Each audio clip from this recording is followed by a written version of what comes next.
આજે માયા માસી જોડે પણ આપણે જાણીએ કે માયા માસીનો જે સંકલ્પ હતો કે બધી જ માતાઓને બધા વસ્તુઓ ખાવા પીવાનું બધું બહુ લઈને આવતા હોય છે. અમે 4-5 દિવસ પહેલાં જ્યારે ફોન કર્યો હતો ત્યારે માયા માસીનો જે હતું કે બધાના રિપોર્ટ્સ થાય તો બહુ સારું. તો આજે આપણે નિવારણ થયું છે, રિપોર્ટ્સ બધાના થઈ ગયા.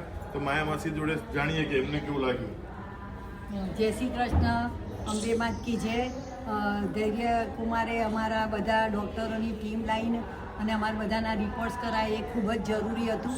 અને એનાથી અમને પણ ખબર પડી કે અમારે બધા માતાઓને શેની દવાની જરૂર છે ને એ બધી દવાઓને બધું જ અમને જે સેવાકીય પ્રવૃત્તિ કરે છે એ બદલ હું આખી ટીમનો અને બધાનો હું આભાર માનું છું. અને મેં જ એમને કહ્યું હતું કે અમારે કશું જોઈતું નથી, પણ અમારી બધી બધા અમારા રિપોર્ટ્સ કરાવો, કારણ કે એ અત્યારે જરૂરી છે. એટલે બધાનો ફરીથી ખૂબ આભાર માનું છું. તમારી હોસ્પિટલ ખૂબ સરસ ચાલે, તમને બધાને ભગવાન સારી સ્વાસ્થ્ય રાખે, સારું અને અમારી સેવા કરવા આવો એવા અમારા બધાના અંતરથી આશીર્વાદ છે. હોસ્પિટલ સારી ચાલે એવા તો આશીર્વાદ ના લેવાય માસી. અમને ખાલી સુખ શાંતિથી સારી રીતે રહી શકીએ ને એ જ કહેજો. બાકી અમારી હોસ્પિટલ સારી ચાલે એવું અમારે આશીર્વાદ ના જોઈએ.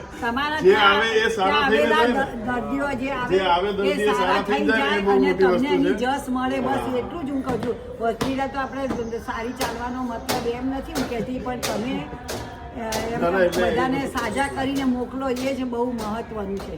એટલે બધાનો ફરીથી ખૂબ ખૂબ આભાર માનું છું સંસ્થા વતી. 2 વર્ષ પહેલા પણ આવી રીતે રિપોર્ટનું આયોજન કર્યું હતું, ત્યારે પણ બહુ સારા રિપોર્ટ્સ આવ્યા હતા. એટલે માયા માસી જે અહીંયા ધ્યાન રાખે છે માતાઓનું, જે એમની તબિયતનું ભૂલી જઈને રાત દિવસ અહીંયા એક કરીને બધી માતાઓને દવાખાને લઈ જવા કે જે પણ વસ્તુની એમની જરૂર હોય, જરૂરિયાત પૂરી કરવી, એ બધી ધ્યાન રાખે છે. એટલે માયા માસીને માતાજીને પ્રાર્થના કે આવું નવું અને અમર જીવન પ્રદાન કરે એવી પ્રાર્થના. જય શ્રી કૃષ્ણ.